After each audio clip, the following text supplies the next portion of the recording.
इसलिए ये कहना कि राजस्थान की सरकार ने जो वादे किए थे वो पूरे नहीं किए, बल्कि मेरा ये आरोप है कि केंद्र की सरकार ने जो देश की जनता और राजस्थान की जनता से वादे किए थे वो एक भी वादा उन्होंने पूरा नहीं किया। 25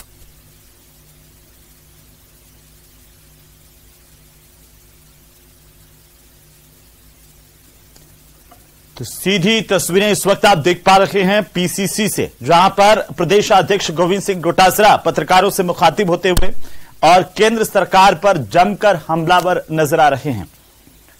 आरोप है कि केंद्र ने जो भी जनता से वादे किए पिछले 9 साल में एक भी वादा पूरा नहीं किया। राजस्थान को लेकर के राजस्थान ने भरपूर वोट दिए थे पिछली बार, लेकिन उसके बावजूद राजस्थान को क्या मिला, ये सवाल गोविंद सिंह डोटासरा यहां से उठा रहे हैं।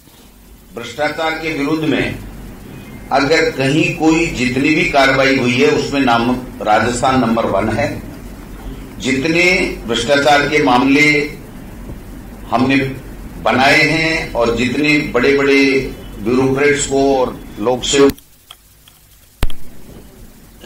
उसमें मैं बताना चाहता हूं कि 2019 से 21 मई 2023 तक एसीबी ने 1935 कार्यवाही की। 1800 अधिकारी, कर्मचारी और लोक सेवक शामिल हुए और जो स्वीकृतियां हैं उसमें भी 1972 भ्रष्टाचारियों के विरुद्ध में हमने स्वीकृति दी है और 2022 में रिकॉर्ड 719 अभियोजनों में हमने स्वीकृतियां जारी की हैं। और बीजेपी की सरकार ने 5 साल में सिर्फ 1536 मामलों के अभियोजन स्वीकृति जारी की थी, जो हमारी 1972 है। दूसरी तरफ जहां भी भ्रष्टाचार का मामला दिखा, पारदर्शिता के साथ में हमने कार्रवाई की है, चाहे वो आरपीएससी का सेकंड ग्रेड का मामला हो, चाहे एसओजी ने पेपर लीक का मामला हो, चाहे सेक्रेटरीट में जो भी पैसा मिला, सोना मिला, उसमें बाकायदा डीजी को, सीएस को बुला करके, मीडिया के बंदों को बुला करके पूरी पारदर्शिता के साथ में सामने रखा गया और अपराधियों को पकड़ा गया और गंभीरता के साथ में गहन जांच की जा रही है कि कोई भी व्यक्ति नहीं छूटे। इसके संबंध में मैं कहना चाहता हूं कि आरपीएससी के मेंबर को बीजेपी ने नहीं पकड़ा, हमारी सरकार ने पकड़ा। आरपीएससी के साथ साथ जो पेपर लीक का मामला था उसमें जितने मुलजिमों को हमने पकड़ा, वो चाहे ईडी हो चाहे दूसरी एजेंसी जो भी काम कर रही है, वो उन्हीं पर्चियों पे वहीं चल रही है, उससे आगे नहीं बढ़ पाई। जबकि होल्ला इतना किया गया था कि पता नहीं क्या हो जाएगा, क्या हो गया, ईडी आ जाएगी तो ये हो जाएगा, सीबीआई में चली जाएगी तो ये हो जाएगा। ये सब का सब एक प्रोपोगंडा था। इस तरीके का माहौल बनाने की चेष्टा कर रहे थे। अपराध घटित हुआ, अपराधी पकड़े गए, पुलिस ने कार्रवाई की, एसओजी ने कार्रवाई की, अब भी कार्रवाई कर रही है।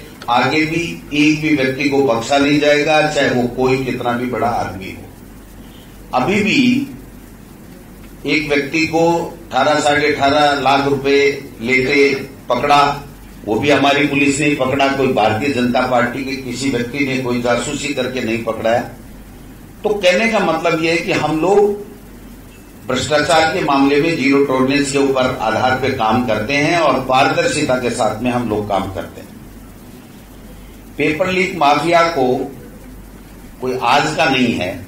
सबसे ज्यादा अगर पेपर लीक माफिया जो है वो पनपा, तो वो पिछला भारतीय जनता पार्टी का शासन था, जिसमें बार बार हर परीक्षा के पेपर लीक होते थे, लेकिन जब तक वो पेपर लीक मान करके निरस्त नहीं करते थे, जब तक हाईकोर्ट में लोग जाते और पीड़ित लोग हाईकोर्ट से आदेश लेकर के आते और हाईकोर्ट कहता कि ये पेपर लीक प्रमाणित माना जाता, आप इसको निरस्त कीजिए।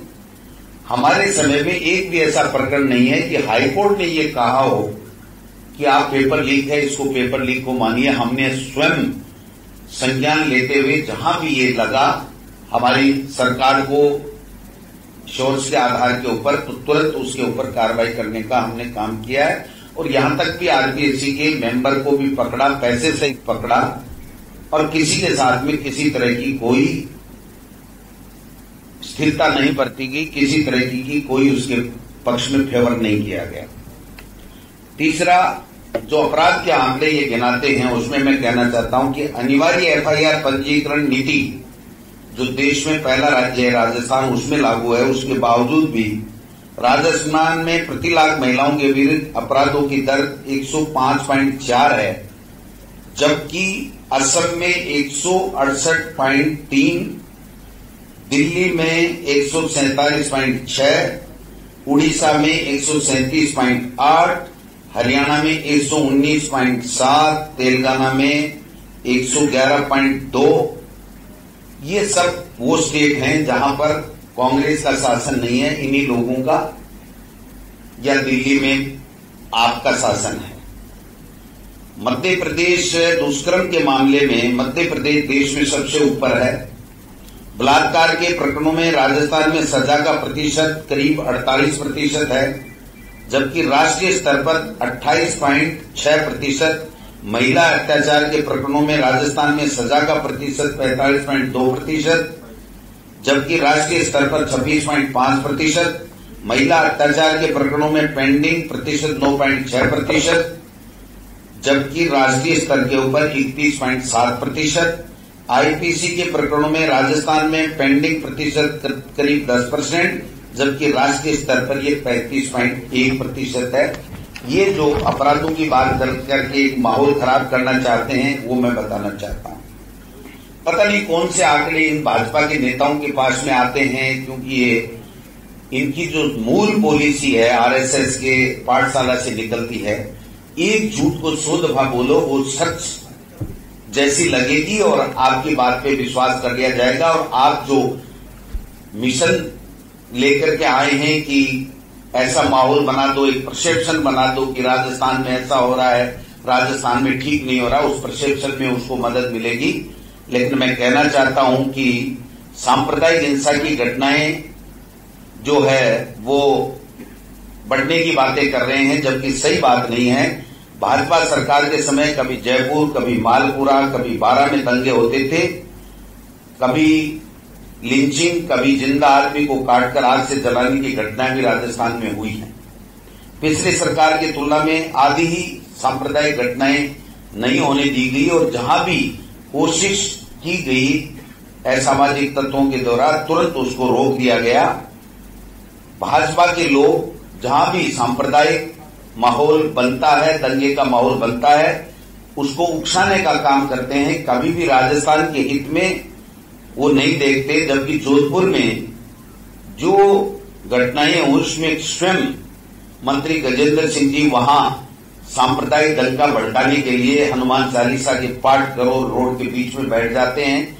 इस तरह की घटनाएं भी हमने देखी है।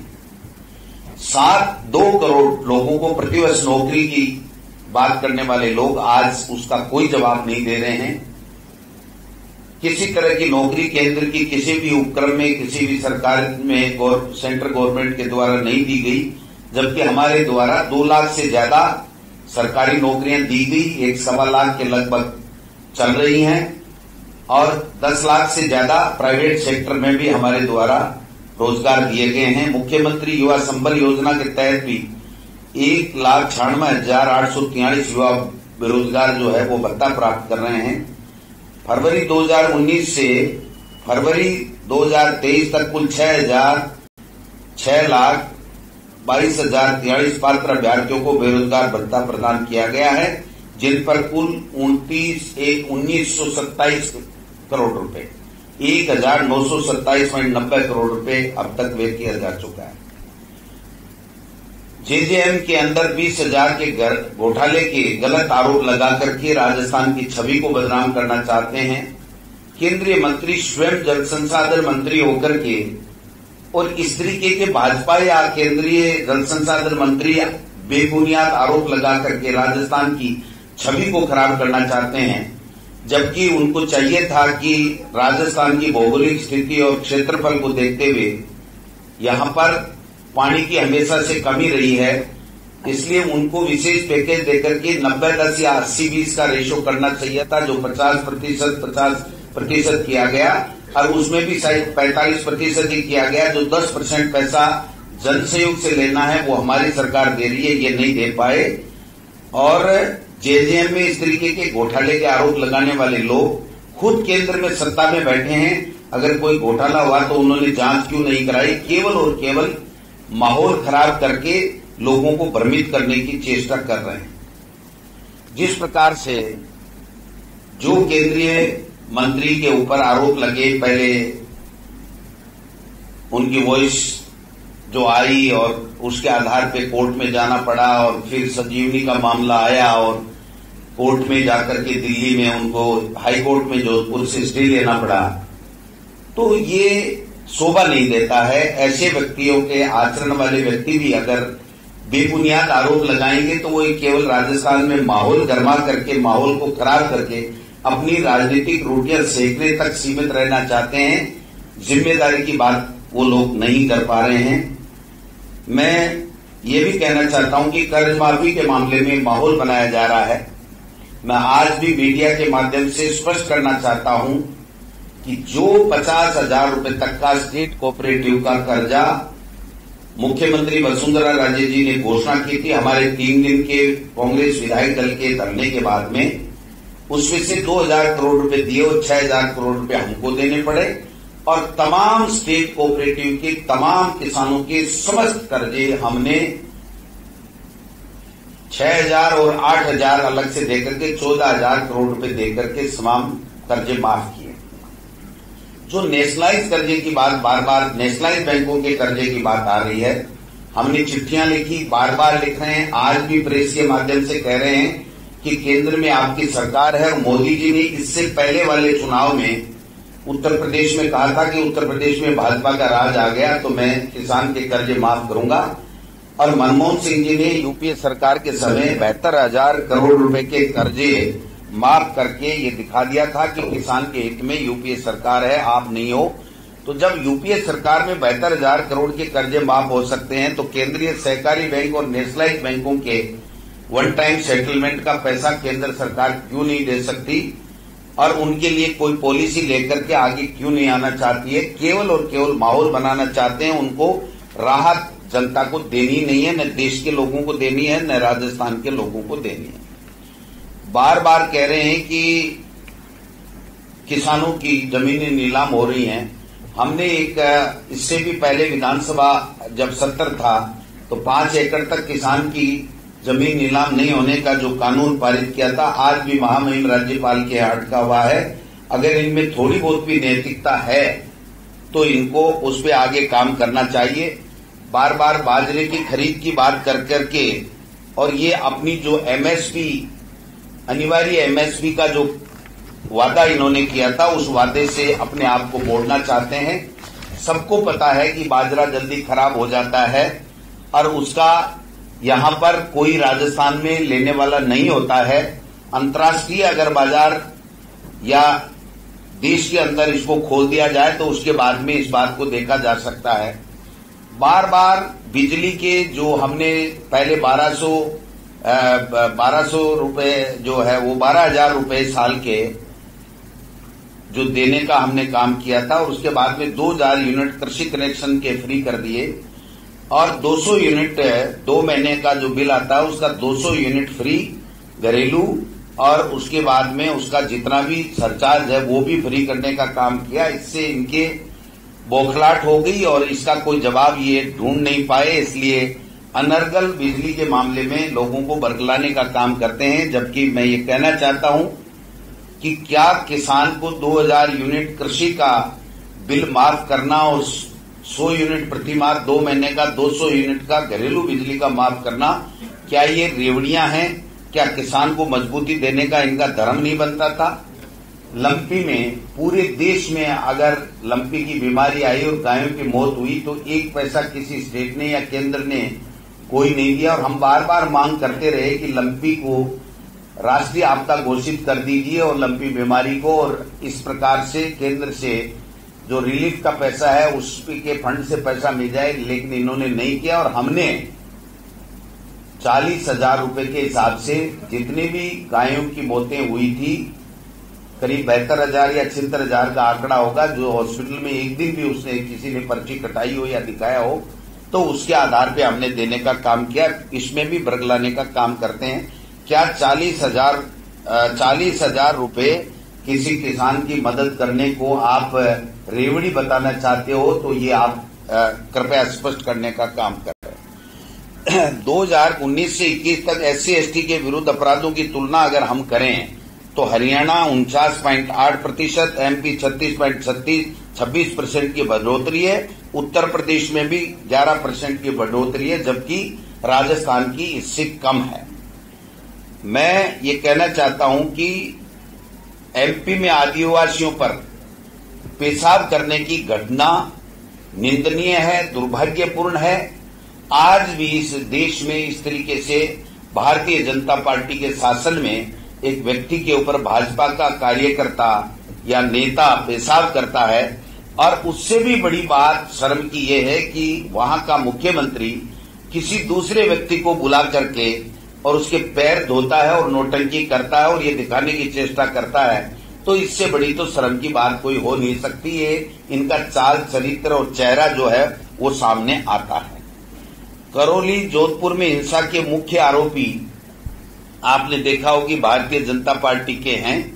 आप सब देख सकते हैं कि जोधपुर में कौन ABUP का था, उसकी रसीद भी मैं लेकर के आया हूं, उनके रजिस्ट्रेशन की 2021 की, अगर वो नकारते हैं। लेकिन केंद्रीय मंत्री वहां के होने के बावजूद कोई भी ट्वीट नहीं करते उस घटना के बारे में। इससे बड़ी कोई शर्मनाक बात कोई हो नहीं सकती है। ये जो बम धमाके की बार बार माहौल बनाने की, हिंदू मुस्लिम का बनाने की और धर्म के आधार पर ले जाने की कुछ चेष्टा कर रहे हैं, ये इनकी विफलता के कारण से इनके शासन में हुआ था। और हमारे शासन में आपने पता होगा कि जो तफ्तीश हुई थी उसके आधार पर आजीवन कारावास की उनको सजा, फांसी की सजा सुनाई गई थी। अब कोर्ट का मामला है कि किस टेक्निकल आधार पे उन्होंने क्या फैसला दिया, लेकिन हमें सबसे बड़े अटॉर्नी जनरल को खड़ा करके और हमने सुप्रीम कोर्ट में इसकी अपील कराई है। फिर भी हर भाजपा का नेता एक ही बात कहता है, देखो ये हो गया हिंदू मुस्लिम, चाहे वो उदयपुर की घटना हो, चाहे वो और कोई सी घटना हो, हर मामले को हिंदू मुस्लिम से जोड़ करके अपनी राजनीतिक रोटियां सेकना चाहते हैं। इनको कोई किसी बात से मतलब नहीं है, कोई अपनी जिम्मेदारी के ऊपर बात नहीं करना चाहते, जो इनको करना होता है उसके ऊपर बात नहीं करके केवल स्टेट गवर्नमेंट को टारगेट करके छवि धूमिल करने का प्रयास करते रहते हैं। त्योहारों के तक को नहीं छोड़ा, कहते हैं कि साहब त्योहारों में वहां हिंदू त्योहार होते हैं उसमें धारा 144 लगा दी और वो ये नहीं लगा दी। ये सब इनकी RSS की पाठशाला में सिखाए गए ये इनके नवाचार और हमारे लिए बहुत ही प्रदेश के लिए बहुत ही दर्दनाक उनकी जो विचारधारा है, बहुत ही तकलीफदेह विचारधारा है कि हर बात को हिंदू मुस्लिम जोड़ करके और अपनी बातें करते हैं। जबकि सभी जगह जब भी धार्मिक त्योहार होते किसी भी धर्म का हो उसमें एहतियात बरतने के लिए सरकारें आदेश निकालती रही हैं, कोई आज नई चीज नहीं होती है। पुजारियों के मानदेय 3,000 से 5,000 हमने कर दिया और साज सज्जा पाठ के लिए भी पैसे हम लोग दे रहे हैं, लेकिन इनको तो भाजपा को वोट देता है वही हिंदू दिखता है, इसके अलावा उनको कोई हिंदू दिखता नहीं है।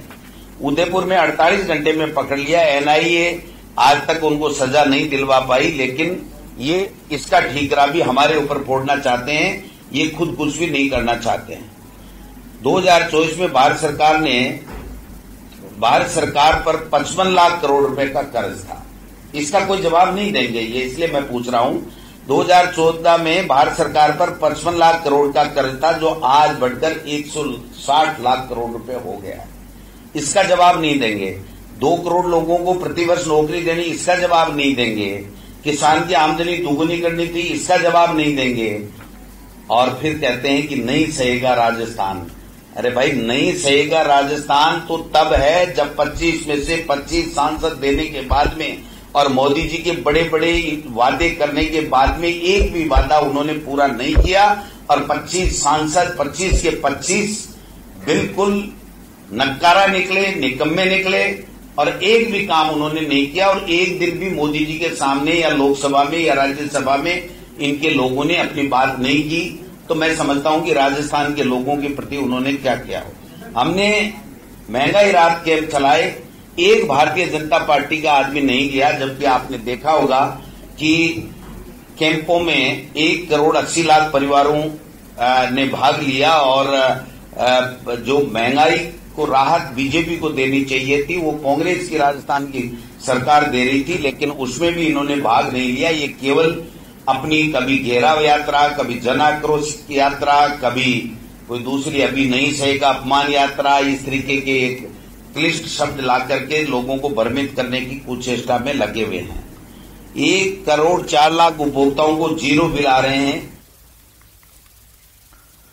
तो आप पीसीसी चीफ गोविंद सिंह डोटासरा को सुन रहे थे और भारतीय जनता पार्टी पर हमलावर दिखाई दिए। फिलहाल वक्त एक छोटे से ब्रेक का जर लौटते हैं।